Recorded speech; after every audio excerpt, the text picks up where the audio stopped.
Since its inception, the Legend of Zelda franchise has had recognizable items and weapons throughout all of the different titles. We've had different bows, hook shots and claw shots, ice rods, fire rods, boomerangs, bombs, but out of all of these weapons, not one of them is more iconic than the Master Sword.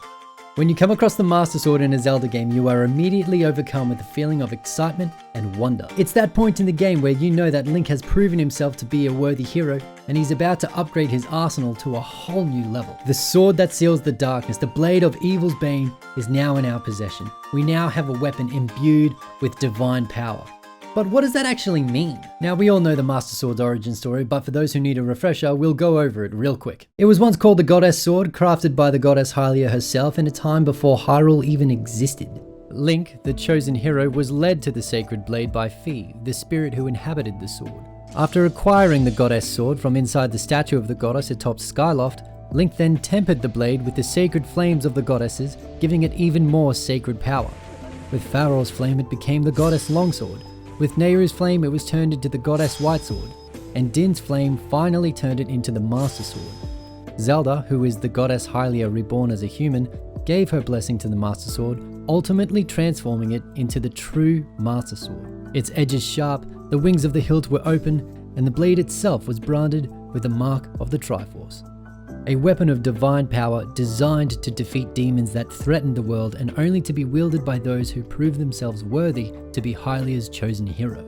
I say those words specifically because there is some argument to be made that some of the Links in the franchise are not actually Hylia's chosen hero, but must first go through trials to prove that they're worthy to wield the Master Sword. The point is that a legendary blade had been created and stories of its legacy were being passed down through the generations, much like the stories of famous weapons in our own history. Throughout our history, we have swords like Joyeuse, which was wielded by Charlemagne as his personal weapon. Charlemagne was king of the Franks in the 8th century, who then became emperor of the Romans during the early 9th century, and is regarded as the person who managed to unite the majority of Western and Central Europe. This sword Joyeuse saw many battles, and after Charlemagne's death was used in coronation processions for French kings. It actually got lost on a battlefield, and some random knight found it, presented it back to Charlemagne, and Charlemagne was so grateful that he bestowed upon an estate and land and wealth and title to this random guy.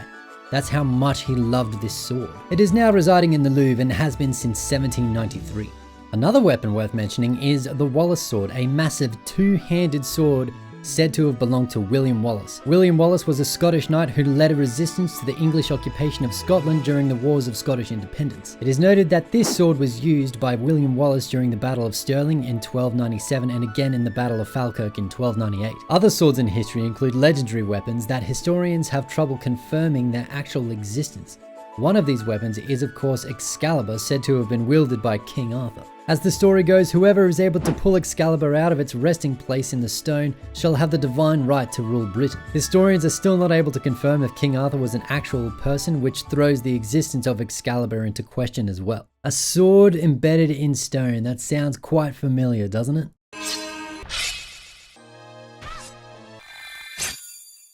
Another weapon of legend, or rather a weapon of mythology, is the sword harp, the blade that was used to kill Medusa. This sword had several wielders, the main ones being Kronos, Zeus, and Perseus, and its origin stories are pretty interesting, but they are very gruesome, so we won't get into it, but it is a weapon worth mentioning for this video. Another mythological weapon worth mentioning comes from Nordic mythology. It's Mjolnir, the magical hammer wielded by the mighty god of thunder, Thor. Now, most people associate this weapon with the Marvel franchise, and it is from the labors of Marvel Studios, from comics to movies, that this weapon was brought into the pop culture scene, but it was originally from Nordic mythology from thousands of years ago.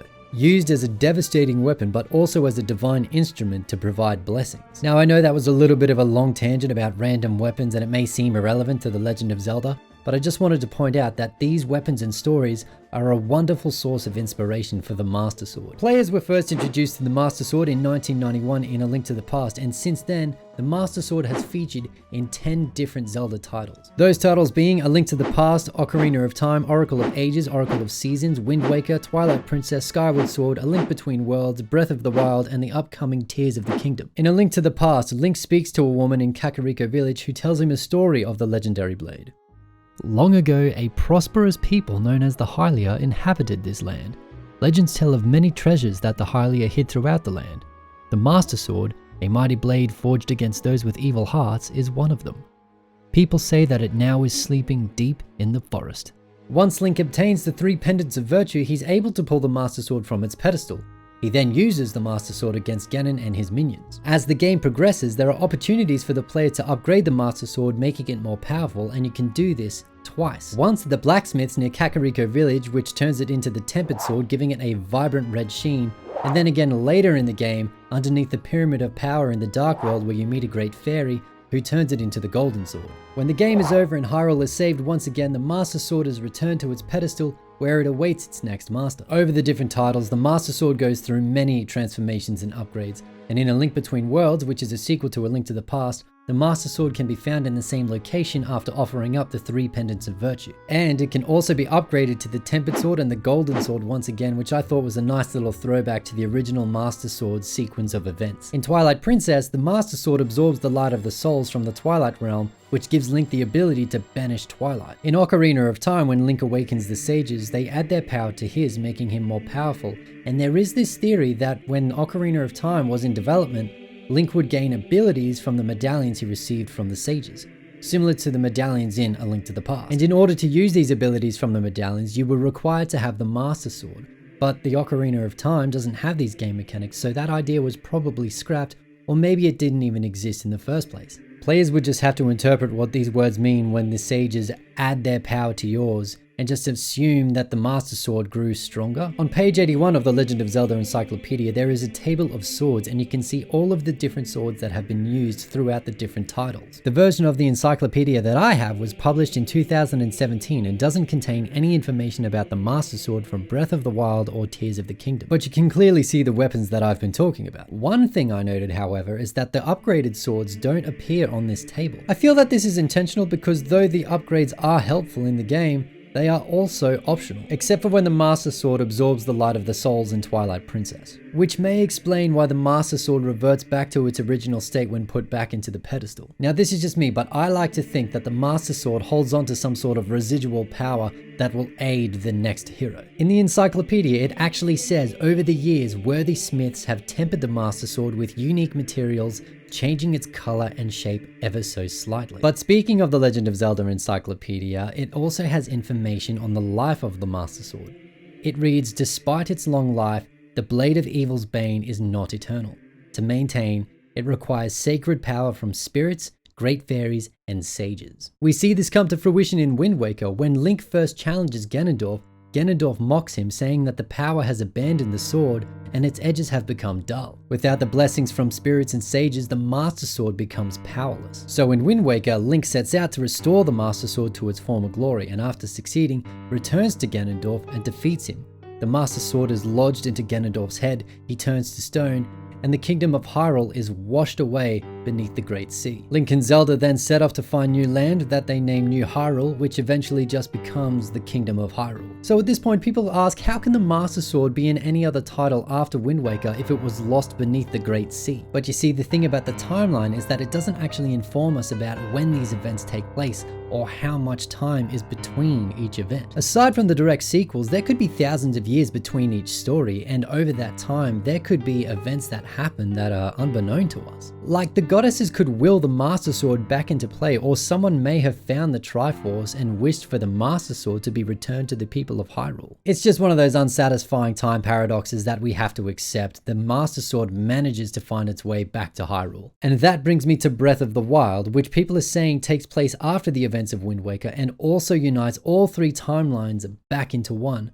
But there is no official confirmation from Nintendo about that. In Breath of the Wild, the Master Sword is found in the Korok Forest after Link makes his way through the Lost Woods. It is being watched over by the Great Deku Tree, and through the captured memories, we learn that the Master Sword was heavily damaged. After Link is taken to the Shrine of Resurrection, Zelda takes the Master Sword and returns it to the pedestal in the Korok Forest, where it repairs itself over time. After being in suspended animation for 100 years, Link had finally healed from his wounds and made his way back to the Korok Forest to reclaim the Master Sword. The Master Sword had once again returned to its former glory. Now let's jump forward to Tears of the Kingdom. Not only is the Master Sword slightly damaged, It is completely broken, like shattered beyond belief. I have this theory that over the generations, the Master Sword had absorbed so much power that Fi, the spirit inside the sword, was no longer able to contain it. The Master Sword desperately needed blessings and prayers from spirits, great fairies, and sages, but in Breath of the Wild, there are none to be seen. Yeah, we do come across great fairies, but they don't really offer blessings to the Master Sword, they just kind of upgrade your armor. And with no sages around, the Master Sword has diminished in power as it has done so in the past. Or it could be the power it's absorbed throughout the events of the timeline have made it unstable, and so now it has to be repaired using Zonai technology. From the recent gameplay reveal, we learned that Zonai technology is confirmed. We can see Link collect this item called the Zonai charge, and its coloring matches that of his arm. If we go back a few months to an earlier trailer, we can see that the design of Link's arm matches this object being held by the white garbed figure. To me, it looks kind of like a scabbard, and a scabbard is what you keep a sword in when you're not using it. So it's probably safe to say that the broken Master Sword is being repaired within this device and is being infused with Zonai technology. Which would make sense given the design of the sword on the logo. It's part damaged Master Sword and part Zonai tech. To have the Master Sword be broken after all of these years is unprecedented. It is one of the most well-known swords in pop culture today. There are so many other weapons in pop culture today that derive their inspiration from similar sources as the Master Sword. There is the Buster Sword from Final Fantasy VII, wielded by Cloudstrife. Masamune, also from Final Fantasy VII, wielded by Sephiroth. Masamune is an interesting name given to that sword, seeing as Goronoro Masamune was a medieval Japanese blacksmith, widely acclaimed as Japan's greatest swordsmith, so that is direct inspiration. No question. There is the Blades of Chaos from God of War, wielded by Kratos, the Energy Sword or Plasma Sword from the Halo franchise, and I also want to mention Anakin Skywalker's lightsaber from Star Wars. And you may say every Jedi has a lightsaber. How is a lightsaber special? I mention this specific lightsaber because my point is, from stories throughout history, weapons aren't made special because of how or where they are made. If it weren't for the deeds made by these figures like Charlemagne or William Wallace, or mythological gods like Thor and Zeus, or fictional characters like Anakin Skywalker or Link from The Legend of Zelda, these weapons would just be regular weapons and they would have been forgotten. And the Master Sword is no different. When you think of the Master Sword, you immediately think of the chosen hero and the achievements that follow. The destruction of Demise, the sealing of Ganon, the general restoration of peace to the realm wasn't because of the Master Sword. It was because of the person brave enough to carry out these burdens.